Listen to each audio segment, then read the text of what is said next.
ในคอมเมนต์แต่ละคอมเมนต์เพื่อการแนะนำอยากให้ไปเปิดเอง เพราะว่าหนึ่งเป็นบ่หันให้ป้าไว้นำยันแบบทางอายกับแม่ก็คืออ้ายบอกเขาแหละเรื่องเงินเรื่องคำก็เก็บหิโฮมไว้ เพราะว่าคือทางอ้ายเจ้าคือน้องทงเนาะเราก็มีครอบครัวแล้ววันทองเอ้ยก็ซ้ำว่าครอบครัวเนาะละตีเนาะเฮาใหญ่แล้วก็ต้องกุ้มกันได้น้องเอ้ยสมมุติว่าเอากันเนาะทางทงก็ต้องกุ้มเพิ่นเองกับเมียเพิ่นสมมุติมีลูกมีเต้าทางเจ้าก็กุ้มเจ้าเองนำกันได้คือมีก็ต้องกินแต่ว่าทางนี้สิกินนำครอบครัวนั่นทุกมื้อก็บ่ได้แต่ทางนั้นสิกินทางพี่ทุกมื้อก็บ่ได้เฮาต้องกุ้มเฮาเองไอ้ที่ว่าน้องวันทองนี่สิเอาเงินให้ผู้วงนี่เก็บไว้นะอันในนามที่เป็นหมู่ในคิดแบบใดก็สำหรับแบบความที่ว่าในใจเฮาเนาะ โดย เป็นหมู่กันหั่นนะพี่น้องแต่ตอนนี้เนาะเพิ่นก็ร่วมกันแบบศึกษาดูใจกันหั่นนะก็ยังบ่ทันได้แต่งงานกันแบบเป็นผัวเมียเนาะว่าอะไรก็มันก็ยังบ่สมควรที่ว่าแบบให้เพิ่นเก็บเงินไว้เนาะเพราะว่ามันก็หลายสาเหตุหั่นนะพี่น้องเนาะเพราะว่าเพิ่นก็ทั้งครอบครัวเพิ่นก็หลายคน แมนก็แต่ละมื้อก็ต้องได้ซื้อของอยู่ของกินเมื่อให้น้องกับแม่หั่นนะ แม่น มันก็หลายอย่างเนาะแต่เพิ่นเป็นคนที่ว่าเมื่อยเฮ็ดเวียกอีหยังหั่นนะ แม่น มันก็ยังบ่โอเคสำหรับเฮาหั่นนะ อันนี้ความคิดเจ้าเนาะ สำหรับเฮานี่แบบบ่กล้าหับเลยเพราะว่ายังบ่ทันเอากันเนาะต้มกันก็ยังได้บ่โดนแบบก็เข้าใจว่าเพิ่นเชื่อใจหั่นนะ คือตะกี้เจ้าคบกับคำเก่งตะกี้กะยังบ่ได้อันนั้นบ่ แห้งแล้วเลยแบบเรื่องเงินหยังนี่ยังบ่ได้เว้า แม่น ต้มกันตอนแรกๆก็ยังบ่โอเคหั่นนะ แมนเพราะว่าอยู่ในระหว่างที่ว่าเขาเป็นบ่าวสาวเนาะ เฮา เขายัง ก็เว้าเรื่องความรักพุ่นแหล้วเนาะ แมน เงินคำนี่ก็ไว้ทีหลัง แมน คือเพิ่นอยากมาแต่งมาขออหย่างนี้ก็เพิ่นต้องเก็บเอง โดย ก็ยังบ่โอเคที่ว่ามาให้พายยิ่งเก็บ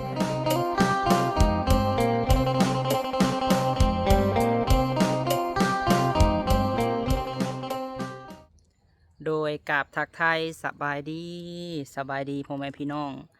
สุขุสุคนเด้อพี่น้องเด้อเนาะสุหมองสุบอนพบพ่อกับบ่าวพามีอีกแล้วพี่น้องเอ้ยพบพ่อมื้อนี้กะสีขาวสะอาดหูสะอาดตาพี่น้องเอ้ยเนาะกำลังมาแต่เฮือนพี่น้องเอ้ยอยู่เฮือนไม่ตู้กับบ่สบายเป็นไข่บ่าวพามีก็หาหืดหายาให้เพิ่นกินเดี๋ยวจักหน่อยจังสิเมื่อเจาะเพิ่นพี่น้องเอ้ย ผู้เฒ่าเนาะอากาศเปลี่ยนพี่น้องเอ้ยเดี๋ยวก็ลมเดี๋ยวก็ร้อนอากาศเปลี่ยนบ่สบายเจ็บหัวพี่น้องเอ้ยพอดีบ่พอมีก็หาหืดหายาให้เพิ่นมาถ่ายคลิปครอบครัวมีตู้ค้ำคือเก่าได้อพี่น้องเด้อเนาะมาอัปเดตเวียกงานของบ่าวพามีคือเก่าพี่น้องเอ้ยพี่แหละเนาะเข้ามาหลายมือนั่นแหละพี่น้องเอ้ยช่วงนี้ก็สิเห็นบ่าวพามีประจำอยู่ทีมงานเรือนซานมีตู้ค้ำเนาะพี่น้องเนาะ มื้อนี้พี่น้องเอ๋ยบ่าวพามีเข้ามาเนาะทางน้องวันทองและก็น้องแหล่พี่น้องเอ๋ยเพิ่นมีแนวปรึกษาบ่าวพามีอีกแล้วพี่น้องเนาะแล้วก็บ่าวพามีก็สิมีแนวล่มกับน้องวันทองพี่น้องเอ๋ยเพราะว่าบ่าวพามีเอาคลิปลงเนาะพี่น้องเนาะคลิปแต่ก่อนๆพุ่นแหละที่ว่าน้องวันทองกับน้องแหล่พี่น้องเอ๋ยเพิ่นได้ปรึกษาบ่าวพามีเรื่องเงินเรื่องคำนี่แหละพี่น้องเอ้ยที่ว่าน้องวันทองหันพี่น้องเอ้ยได้เงินแต่ละเทื่อเนาะพี่น้องเนาะบอกว่าจะเป็นล้าน2 ล้าน3 ล้าน4 ล้านก็แล้วแต่พี่น้องเอ้ยคือน้องวันทองนี่สีให้ทั้งน้องแหล่เก็บกำไว้ในบัญชีเนาะพี่น้องเนาะตามที่เพิ่นเว้ากับบ่าวพามีสุดก่อนหันพี่น้องเอ้ยและน้องวันทองก็ขอคำคิดเห็นจากแม่ FC เนาะพี่น้องเนาะบอกว่าจะอยู่ต่างประเทศหรือว่าฝั่งไทยพี่น้องเอ้ยอยู่ไซก็แล้วแต่ที่ว่าหักแพงน้องผู้วงและก็น้องวันพี่น้องเอ้ยหลายทานพี่น้องเนาะหลายทานหลายหางเสียงหลายคอมเมนต์พี่น้องเอ้ยบ่าวพามีไปอ่านเบิ่งและกะหลายเสียงกะความคิดเห็นก็คือกันพี่น้องเอ้ยเพิ่น FC หลายทานกะบ่พร้อมพี่น้องเอ้ยที่จะให้น้องผู้วงเก็บกำเงินไว้ในบัญชีพี่น้องเอ้ยเพราะว่าโบแมนว่า FC นี่โบเสื่อใจผู้วงเนาะพี่น้องเนาะเลยกะมีแต่ว่าครอบครัวผู้วงหลายคนพี่น้องเอ้ยและ FC หลายท่านก็ให้ความคิดเห็นมาพี่น้องเนาะก็คืออยากให้วันทองนั่นเปิดบัญชีเป็นของตัวเองพี่น้องเอ้ยแล้วบัดนี้นั่นสิเข้าไปถามวันทองเบิ่งเนาะว่าเพิ่น สิเปิดบัญชีเป็นของตัวเองบ่หรือว่าจังใดพี่น้องเอ้ยแต่บ่าวพามีก็คิดอยู่พี่น้องเอ้ยก็คือพี่น้องฮู้แหละเนาะหลายๆคอมเมนต์ก็คือสิหางเสียงเดียวกันนั่นแหละพี่น้องเอ้ยคือบ่าวพามีว่าหั่นแหละ FC หลายท่านก็น้อยนักที่จะพร้อมพี่น้องเอ้ยแล้วก็น้อยนักที่ส่วนหลายพี่น้องเนาะส่วนหลายเพิ่นก็บ่ให้เปิดบ่ให้ใส่ชื่อผู้วงผู้เดียวต้องมี2บัญชีเพิ่นว่าเพราะว่าเงินจำนวนนี้พี่น้องเอ้ยเงินจำนวนที่ว่าวันทองสิให้น้องผู้วงเก็บกรรมนี้บ่ว่า5 ล้าน10 ล้านก็แล้วแต่พี่น้องเอ้ยเป็นเงินค่าดองเนาะพี่น้องเนาะค่าสินสอดค่าดองที่ว่าวันทองนี้ให้ผู้วงเก็บในบัญชีไว้พี่น้องเอ้ยแต่ก็คือพี่น้องฮู้เนาะพี่น้องเนาะบางเทื่อว่าจังใดเนาะบ่าวพามีกะผู้วงกับครอบครัวหลายคนพี่น้องเอ้ยยันว่าไปลงเอาออกแบบนั้นแบบนี้นะเนาะก็แม่นอยู่ดอกกับความหักน้องๆเพิ่นพี่น้องเอ้ยแต่เฮาก็เข้าใจอยู่แต่บ่ได้แม่นว่าบ่าวพามีนี่ย่านน้องผู้วงนี่เอาเงินวันทองได้เนาะพี่น้องเนาะอันนี้เสียงส่วนหลายพี่น้องเอ้ยเพิ่นก็ว่าความคิดเห็นเพิ่นก็ให้เปิดบัญชีถ้าว่าวันทองนี่หาเงินแต่งน้องผู้วงพี่น้องเอ้ยก็คือต้องเปิดบัญชีของวันทองโดยเฉพาะเนาะพี่น้องเนาะถ้าว่าเงินพอหรือว่ามีผู้ใหญ่ใจะดีใจะบุญเพิ่นอีตนน้องวันพี่น้องเอ้ยเพิ่นอยากสดซอยมากพอได้เข้าบัญชีน้องวันพี่น้องเอ้ยมันก็สิสะดวกสบายนอกจากว่าบ่าววันทองเพิ่นคิดเห็นน้องผู้วงเนาะพี่น้องเนาะเพิ่นให้น้องผู้วงจำนวนนี้น้องก็อยากให้เจ้าซื้อในอยู่แนวกินกะอันนี้ก็เป็นผักส่วนหนึ่งพี่น้องเอ้ยแต่ว่าเป็นผักส่วนที่ว่าขาดองนี่กะFC หลายท่านกับบ่พร้อมพี่น้องเอ้ยบ่พร้อมที่จะให้ผู้วงเป็นคนเก็บอีกอย่างผู้วงนี่กับบ่เก่งพี่น้องเอ้ยเรื่องโอนเงินโอนหยังกะอันนี้ว่าตรงๆเนาะพี่น้องเนาะน้องผู้วงเราก็บ่ฮู้เรื่องรหัสบัญชีอีหยังก็คือบ่ฮู้พี่น้องเอ้ยแต่ก็คือเวลาไปกดเงินกดหยังแต่ละเทื่อเนาะพี่น้องเนาะก็คือมีบางเทื่อเราก็พาคนอื่นไปน้อยนักก็คือหมู่ที่ว่ากินซุกกินดิบนำพี่น้องเอ้ยที่ว่าโบหูจักหยังก็คือมีแต่ละตีเนี่ยเป็นคนบอกพี่น้องเอ้ยและย่านคิดว่าและมือที่ว่าน้องผู้วงไปเปิดบัญชีบ่าวพามีกับโบหูว่าน้องผู้วงนี่พาไผไปเปิดพี่น้องเอ้ยแต่ว่าโบแมนพาลาตีไปแต่คือไปกดเงินในตู้คือเราบ่เคยพี่น้องเอ้ยก็มีแต่ลาตีนี่พาไปเนาะเพราะว่าลาตีกับผู้วงเนี่ยเป็นหมู่กันตั้งแต่ตะกี้ผู้พี่น้องเอ้ยตั้งแต่น้อยๆเนาะเคยกินซุกกินดิบมานำกันนั่นแหละเนาะกับโบแมนว่าบ่าวพามีเนี่ยโบเสื่อใจของทางน้องผู้วงดอกพี่น้องเอ้ยFC หลายท่านเพิ่นกับเป็นห่วงเป็นใยเนาะเฮ็ดจังใดก็แม่นอยู่ดอกว่าความหัก2 คนพี่น้องเอ้ยแต่ก็อยากให้ใส่ชื่อวันทองและก็สิถามวันทองพี่น้องเอ้ยว่า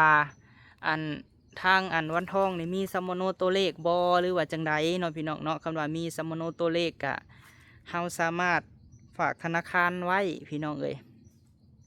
และก็ส่วนหลายพี่น้องเอ้ยคือบ่เก็บเงินไว้น้ำบ่าวพามีเนาะพี่น้องเนาะอันนี้หันแล้วก็หลายท่านกับบ่พร้อมอีกพี่น้องเอ้ยสิไว้หยังน้ำบ่าวพามีเพิ่นว่าพี่น้องเอ้ยแต่ก็แล้วแต่น้องเพิ่นพี่น้องเอ้ยไว้ใส่ก็ได้ถ้าว่าเราปะไว้น้ำบ่าวพามีพี่น้องเอ้ยบ่าวพามีก็แจ้งในคลิปว่าเงินนี่มันจำนวนเท่าไรเนาะพี่น้องเนาะแต่ว่าเราไปฝากในธนาคารนี่ดีสุดพี่น้องเอ้ยเงิน10 ล้านเนาะคำพี่น้องเอ้ยคำหนึ่งกะเดี๋ยวนี้ก็62,000เกือบ63,000แล้วคำบาทหนึ่งพี่น้องเอ้ยบ้านเฮาก็43 ล้านเนาะคำบาทหนึ่งตีไปซาหมูก็1 ล้านพี่น้องเอ้ยค่าดองก็10 ล้านก็ตกอยู่16,000เนาะหรือว่าเงินขึ้นก็15,000ไปปลายพี่น้องเอ้ยเพื่อเราสิหาได้คือน้องวันทองตอนนี้ก็ยังบ่มีเงินพี่น้องเอ้ยเก็บหิโฮมคือความหมายพี่น้องเนาะได้เงินมาแต่ละเทื่อสมมุติ1 ล้าน500,000ก็คืออยากให้ผู้วงนี่เก็บไว้นะพี่น้องเนาะเอาจังใดก็สิเข้าไปปรึกษาน้องเพิ่นนำแล้วก็น้องเพิ่นก็มีเรื่องสิปรึกษานำบ่าวพามีเนาะพี่น้องเนาะใครมีความคิดเห็นแบบใดก็ซอยกันคอมเมนต์บอกในเด้อพี่น้องเอ้ยไปจังใดเข้าไปหาเพิ่นนำกันพี่น้องโอ้น้องลาตีพี่น้องเอ้ยน้องสาวสบายดีเด้อลาตีเด้อ โดยใช้สามีไปใส่เลยบ่ได้มาอยู่ บ่ได้มาอยู่แค่ปลาแหลมโอ้อยู่เฮือนคือบ่เห็นว่ามากินนี่โลดโอ้เมื่อบ้านย่าบ่เมื่อวานนี่ฮะโอ้พี่น้องเอ้ยไป เป็นจังไดม่วนอยู่บ่เมื่อฮะ กันม่วน เฮิงๆเมื่อเทื่อหนึงเนาะ แม่น เพราะว่าไผก็มีเวียกมีงานพี่น้องเอ้ยคือว่าอันสิเข้าไปหาทางน้องวันทองก่อนแล้วมีเรื่องปรึกษาพี่น้องเอ้ยแล้วก็น้องวันทองก็ว่ามีเรื่องปรึกษาบ่พอมีเป็นแนวใดละตีอันเดี๋ยวขอถามละตีก่อนเนาะเรื่องอัน โดย ของผู้วงหั่นนะคือแบบบัญชีธนาคารเพิ่นเฮ็ดเป็นอยู่บ่เวลากดเงินระหอกรหัสอีหยังเพิ่นเฮ็ดได้อยู่บ่ เป็น เป็นอยู่เนาะ แม่น เอาแบบคือไปกดเงินอีหยังเพิ่นก็ไปเองได้บ่หรือว่าแนวใด ไปกดเงินอีหยังเพิ่นก็ยังบ่อยากกล้านะยันมันอันนั้นเพราะว่ามันผิดพลาดหลายเวลาเฮากดเลยมีแต่ เคยบ่ ไป เวลาเพิ่นไปกดแล้วผิดพลาดนะ แม่นบางทีก็บ่ได้ บางทีอยากเอาบัตรออกบ่ได้หั้นนะ ฮ่า มันก็อยากมีแบบผิด คื พ อ ลาด สาเหตุนี้แล้วตีคิดเห็นแบบใดที่ว่าอัน น้องวันทองนี่สิเอาเงินให้ผู้วงนี่เก็บไว้หันนะ ม อันในนามที่เป็นหมู่นี่คิดแบบใด ก็สำหรับแบบความที่ว่าในใจเฮาเนาะ โดย แบบเป็นหมู่กันหั่นนะพี่น้องแต่ตอนนี้เนาะเพิ่นก็ร่วมกันแบบศึกษาดูใจกันหั่นนะก็ยังบ่ทันได้แต่งงานกันแบบเป็นผัวเมียเนาะว่าแล้วก็มันก็ยังบ่สมควรที่ว่าแบบให้เพิ่นเก็บเงินไว้เนาะเพราะว่ามันก็หลายสาเหตุหั่นนะพี่น้องเนาะเพราะว่าเพิ่นก็ทั้งครอบครัวเพิ่นก็หลายคน แม่นแม่น ก็แต่ละมื้อก็ต้องได้ซื้อของอยู่ของกินเมื่อให้น้องกับแม่หั่นนะ แม่น มันก็หลายอย่างเนาะแต่เพิ่นเป็นคนที่ว่าเมื่อยเฮ็ดเวียกอีหยังหั่นนะ แม่น ก็ยังบ่โอเคสำหรับเฮาหั่นนะ อันนี้ความคิดเจ้าเนาะ สำหรับเฮานี่แบบบ่กล้าหับเลยเพราะว่ายังบ่ทันเอากันเนาะต้มกันก็ยังได้บ่โดนแบบก็เข้าใจว่าเพิ่นเชื่อใจหั่นนะ คือตะกี้เจ้าคบกับคำเก่งตะกี้กะยังบ่ได้อันนั่นบ่ แห้งแล้วเลยแบบเรื่องเงินอหยังนี้ยังบ่ได้เว้า แม่น ต้มกันตอนแรกๆก็ยังบ่โอเคหั่นนะ แม่นเพราะว่าเนี่ยอยู่ในระหว่างที่ว่าเขาเป็นบ่าวสาวเนาะ แม่ เขายัง ก็เว้าเรื่องความรักคนละเนาะ แม่น เงินคำนี่ก็ไว้ทีหลัง แม่นแม่น คือเพิ่นอยากมาแต่งมาขออหย่างนี้ก็เพิ่นต้องเก็บเอง โดย ก็ยังบ่โอเคที่ว่ามาให้พายยิ่งเก็บหั่นนะ แม่น มันก็หลายอย่างเนาะเพิ่นก็มีค่าใช้จ่ายของเพิ่น แม่นแต่ก็บ่ได้หมายความว่าเฮาสิย่าน้องผู้วงนี่ แม่น เอาเงินส่วนนี้แต่ว่าภาคส่วนเงินจำนวนนี้เป็นเงินของค่าดองเนาะละตีเนาะ แม่น โดยก็คือคิดคือ FC คิดคือบ่าวพามีเลยพี่น้องเอ้ยแม่นแม่นจังได๋ก็บอกเพิ่นในเด้อละตีเด้อจังไดก็ได้ไสวันทองอยู่ไสน้อวันทองนี่กับน้องแหล่ อันนี้ความคิดของน้องสาวพี่น้องเอ้ย โดย ถ้าว่าไผว่าถูกก็ช่วยคอมเมนต์เนาะ แม่น แต่อ้ายคิดว่าคือเจ้าว่าก็แม่นอยู่ละตีเอ้ย แม่น เพราะว่าตอนนี้ก็ฝ่ายซ้ายเก็บ หรือว่ามีบัญชีเป็นของตัวเองเนี่ยมันดีสุด แม่น เพราะว่ารายหับรายจ่ายว่ามีจำนวนเท่าใด แม่นมันก็ยังหลายอย่างเนาะต่อ แม่น ไปจังได๋ก็แบบผู้ชายหรือว่าเรื่องงานแต่งหยังก็หลายอย่างก็แบบ แม่น เสียซอยกันน่ะนะ แมนแมน เฮายังบ่ทันได้แต่งงานอีหยังเนาะ แมน ต้องเก็บไว้เองก่อน โดยผู้ทางวันทองมาแล้วพี่น้องเอ้ยว่ากลับไปอีกว่า โอ้ยคักนะ จะให้ผู้สาวย่างก่อนบ่โอ้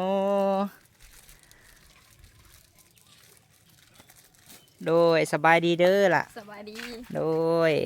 ป้าเสืองามแท้นี่เนาะอ้าวผู้แหละผู้เนาะป้าโธ่เอาก่อนอื่นเลยค่อยไปหาไม่เถ่าค่อยก่อนเด้อซันเด้อ โดย ป้างามแท้นี่เนาะข้างเฮือนไม่บิ่งนี่มีตู้คือเห็ดงามแท้ตอนี่แล้วคุดออกเบิดเลยพี่น้องเอ้ยสบายดีเด้อตู้เด้อ สบายดี โดย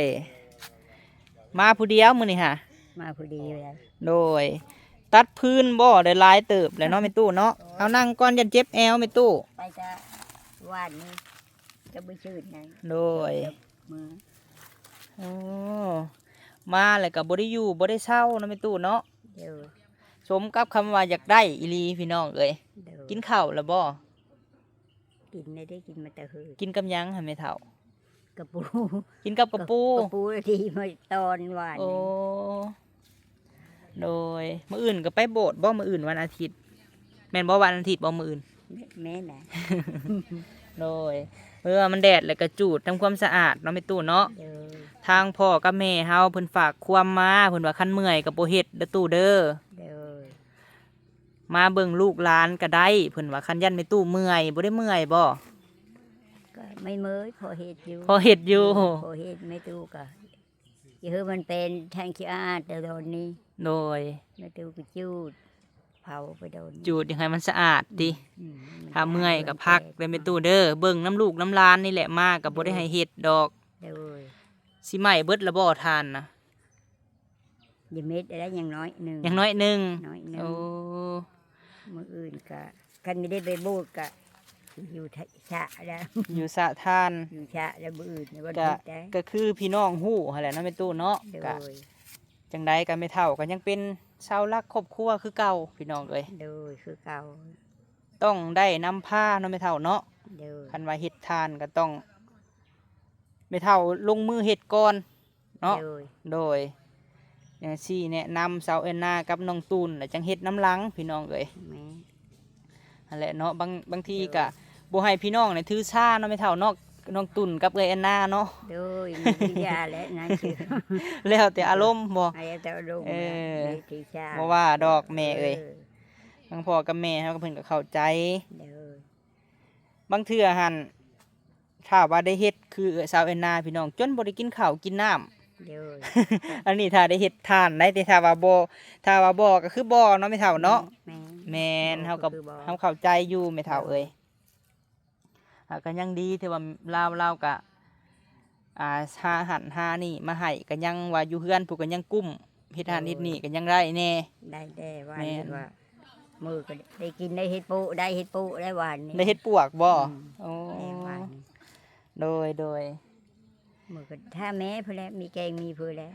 มาล้างแล้วก็หมุนแล้วคืน แม่นบ่ แม่ จนถามแม่เฮ็ดกินให้เอ็นบ่ มือให้กินเพื่อแล้วเป็น โดย บัดนี้ และสิว่าอะไรก็ยังไข้ที่ว่า อาการเพิ่นตอนนี้มันก็ไข้ขึ้นหลายเนาะไม่เท่าเนาะ โดย ไข้ขึ้นหลายพี่น้องเอ้ยคือว่าและแม่เอ้ยเฮาก็ โดย มาคู่มือเจ้าก็มาคู่มือจังได โไม่ถูกมากขมือตื่นมาก็เยอะมากแล้วมากก็เยอะมาก เด้อเคย อาเชไปนำนั่นละเนี่ยปล่อยพลอยแฟเกิดแล้วก็ไม่ถูกก็เช โดย อืม นี่แหละพี่น้องเอ้ยโหทางแปลนเบิดแล้วเนาะข้างเฮือนซานของแม่ประพามีพี่น้องเอ้ยสะอาดสะอ้านเบิดเลย มันแดดเนาะเดี๋ยวเข้าไปหาเพิ่นก็ได้อแม่เด้อโดยเอาซะเนาะเดี๋ยวอันสัมภาษณ์3 คนนี่ก่อนพี่น้องเอ้ยโธ่น้องผู้วงสาวลาวพี่น้องเอ้ยโดย เดี๋ยวหาบอลให้นั่งก็ไม่เท่าหาคุดแถวนี้จนแปลนเบิดเนาะเพิ่นเสียนี่พี่น้องเอ้ยผู้เฒ่าผู้อันมักสะอาดอยู่แล้วโอ้โธ่เนาะไรละตีเบิ่งดูหันเนาะ เอาหา หาหยัง เธอโอ้ทางผู้บ่ใส่เกือบซ้ำทางคุณนะระวังเหยียบแก้วคือข่อยได้เนาะโอ้อยู่พร้อมหน้าพร้อมตากัน ขาดแต่คำเก่งพี่น้องเอ้ยคำเก่งไปเฮือนป้าเพิ่นไปเฮือนเอื้อยเนาะ ตรงที่ เลยโพดเนาะบนนั่งซูมก็เอาลงให้กันนี่ เอานั่งบัดนี่โอ้เนาะเป็นยังไงน้องทราย เป็นแนวใดวะปรึกษากันได้หรือบ่หรือว่าแนวใด โดยปรึกษากันนะ โดยมื้อนี้สีมาถามอีกได้ว่ามีแนวปรึกษาอ้ายพามีอีกครั้งว่าจังไดฮะ ว่าอยากให้อายภาพไปเปิดมันซี่ ให้พาไปเปิดบัญชี โดย ทางน้องแหล่ได้ว่าจังไดสละเห็นดีบ่หรือว่าแนวใด โดยเพราะว่าอยากให้เพิ่นเก็บไว้เอง โดยยันเนาะโอ้ว่าอันเบาวันทองบ่เชื่อใจข่อยบ่เนาะเพิ่นว่าเนาะตะกี้คือว่าอยากไว้น้ำค้อยหั่นนะบัดนี้ผัดคืออยากไปเปิดบัญชีเองสินะอันคือชุมจะอันนี้หั่นเอาที่ว่าความพอใจของพวกน้องเด้อเพราะว่าอันอ้ายก็บ่ได้ห้ามแต่หาคิดคักแล้วเนาะวันทองเนาะ แม่น โดยสีให้ข่อยนะพาไปเปิดบัญชี โดย และน้องมีสมโนครัวบ่ตอนนี้มีบัตรประชาชนบ่ มีแต่สมนุ โอ้สมโนครัว โดย สิไปเปิดบัญชี และนี่ผู้พาไปกันเนาะส่วนหลายหันแบบเปิดบัญชีให้แหล่เบิ่งอิหยังกะ นี่บ่สิพาไป ไปนำกันเพราะว่านำกัน คือบ่ให้ผู้สาวนี่พาไป ว ว่าสิไปน้ำกันเบิดสาม ไปนำกันเบิดสาม โดย วันจันทร์ยังไป โดย เพราะว่าธนาคารวันเสาร์วันอาทิตย์ก็เจ้าปิดนะ โดย แม่นมันวันจันทร์จังไปเปิดบัญชีแล้วบัดนี้หันเงินที่ว่าอยู่นำน้องแหล่หาเท่าใดตอนนี้ฮะ ล้านเก้า ล้านเก้า โดย และจำนวนนั้นได้เฮ็ดจังไดหั่นนะ บางเทื่อกับว่าสิป้าไว้หันเพราะว่ายังสิได้เอามาออกการซื้อกินกับลูกอีกเพราะว่าบ่อยากเอาเขาไปไว้ในตัวนั้นนะ โอ้ ว่าตัวนี้มีแต่สิป้าไว้ใส่เอามาซื้อแนวกินเครื่องอยู่ของกินมาเฮ็ดเวียกหลังต่อไป ตัวล้านเก้านี่บ่ โดย คือในป้าไว้น้ำผู้วงศกร แม่น โดย เจ้าก็คือสีในเบิ่งในคอมเมนต์เนาะวันทองเนาะเพิ่นว่าจังไดในคอมเมนต์หลายๆคอมเมนต์ได้อ่านเบิ่งอยู่บ่ โดยได้อ่านในคอมเมนต์แต่ละคอมเมนต์เพิ่นก็แนะนำอยากให้ไปเปิดเอง เพราะว่าหนึ่งเพิ่นบ่หันให้ป้าไว้นำยันแบบทางอ้ายกับแม่ในหลายๆคอมเมนต์ไปอ่านแต่ก็คอมเมนต์ที่เพิ่นคอมเมนต์มาก็เห็นดีนํเพิ่นอยู่ โดยอ่านคันสิเว้าเนาะอันนี้เฮาก็บ่อยากอันนั้นเนาะแหละเนาะอันนี้ก็คือ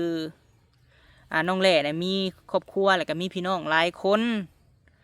อันนี้เพราะว่าภาคส่วนที่ว่าคาดองเนาะวันทองเนาะกะ โดย คันสิเว้าก็เป็นภาคส่วนของผู้บ่าวเนาะแหละเนาะคือตอนนี้เฮาก็ยังบ่ทันแต่งกันเนาะละตีเนาะ แม่น ยังเป็นผู้บ่าวผู้สาวกันอยู่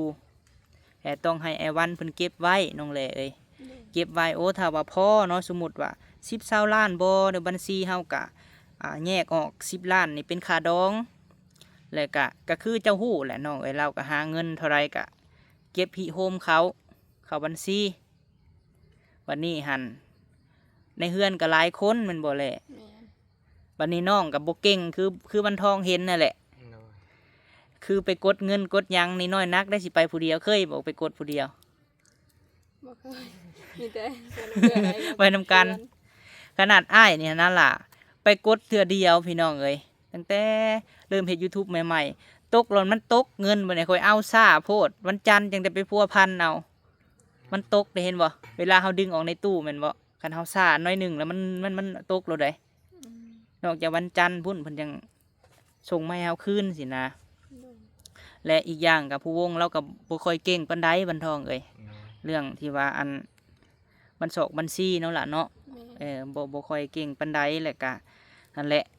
ถามว่าน้องวันทองมันคิดแนวนี้ถูกบ่ก็เป็นคำตอบที่ว่าถูกเนาะ โดย ถ้าว่าวันทองนี่โอ้คิดเห็นชาวผู้วงนี่แล้วบ่มีข้าวกินบ่มีหยังบ่กะ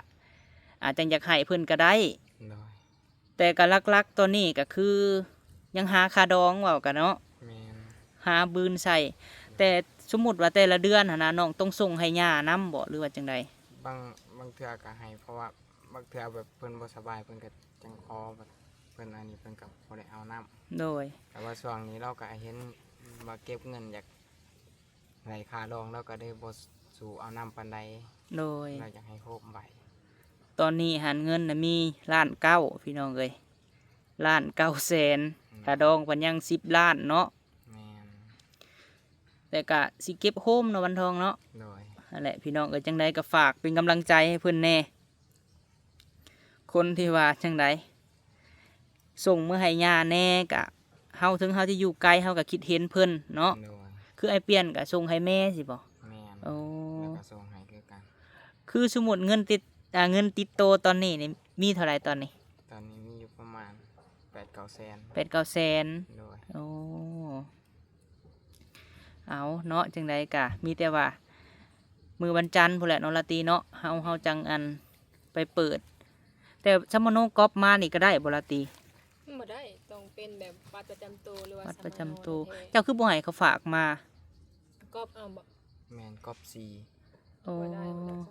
เขาก็บ่เคยเห็น น้องจะไปถามเพิ่นเนาะพี่น้องถ้า เข้ไปถม ถ้าไผฮู้แล้วคอมเมนต์บอกแน่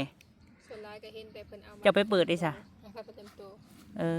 อ เนาะเหมือนก่อนนะคะ ผู้วงมีบัตรประจำตัวบ่ อืม นี่เนาะ ก็ต้องเป็นของเพิ่นเองหั้นนะ โดยแม่นและต้องว่าถ้าบัญชีนี่ต้องบัญชีไผบัญชีลาวเนาะ แม่น ของคนละคนนนทองเอ้ยเอาสมมุติเนาะอันนี้ไอ้สมมุติเด้อ โดย เอาสมมุติว่า เจ้าเฮ็ดเวียกอยู่เนาะบัดนี้หัน เงินบ่ฮู้ว่ามันออกไปไสหั่นนะกำหนดเนาะบ่ฮู้ได้ซะเนาะเพราะว่าบัญชีคนละบัญชีหั่นนะ โดย แม่นแหละ